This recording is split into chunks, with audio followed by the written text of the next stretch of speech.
I lost my husband and my best friend. I am utterly heartbroken. A tidal wave of sadness and sympathy online tonight from fans and fellow celebrities.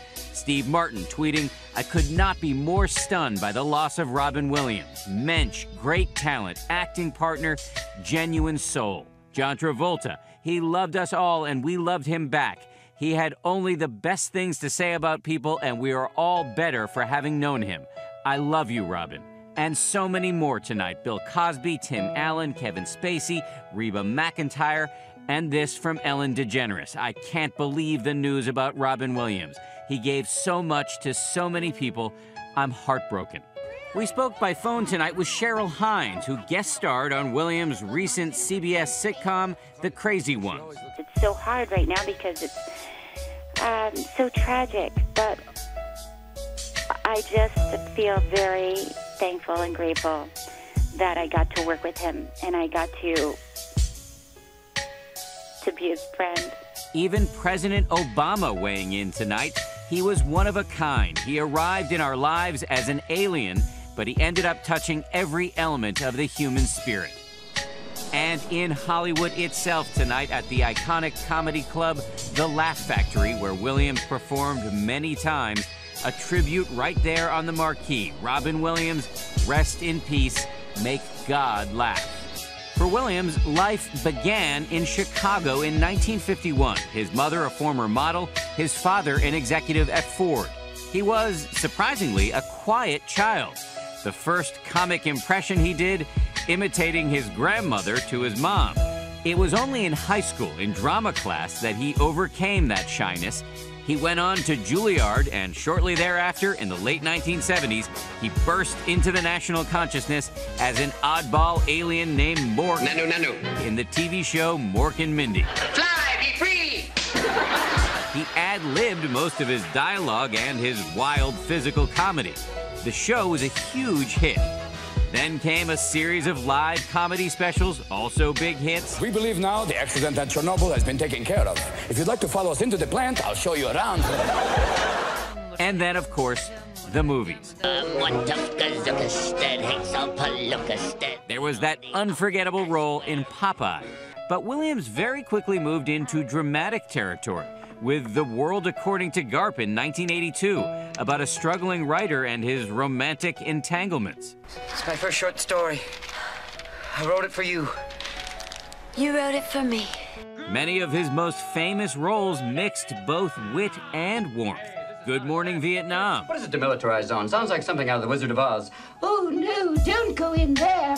The Dead Poets Society. Now, in this class, you can either call me Mr. Keating, or if you're slightly more daring, oh, Captain, my Captain. Mrs. Doubtfire. Hello! And Good Will Hunting. Unless you want to talk about you, who you are,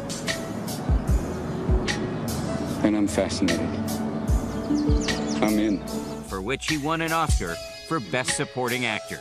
But all that on-screen humor masked inner turmoil. In the early 1980s, a problem with cocaine, which he claimed to have quit after the fatal overdose of his friend and fellow comedian John Belushi. He spoke to ABC's Barbara Walters about it. People also feel, in writing about you and, and reading the interviews, that the death of John Belushi was an enormous influence on you, rather than just, well, I don't know, you tell me what it was for you. It's only the fact that, here's a guy who was probably one of the toughest, strongest people you could ever meet, and he's taken out, and it basically, it cleaned up a whole generation of people. Because this guy was as strong as anybody you could ever meet. I mean, a bull, a guy, John, for a laugh, could run into that wall and get up and do it again. So if it took him out, you realize that, we're all pretty mortal. When we hear about people using drugs, most of the time they use them to get a high. Yeah, for me it was basically it was a great way of escaping. It was a great way to cut off from people because it was the only time I could escape, He got sober for many years, it appears, but then he relapsed, as he discussed on his comedy tour, Weapons of Self-Destruction. And alcohol is especially dangerous for people like myself, alcoholics. Or you can say ethanol challenge, whatever you want to call it.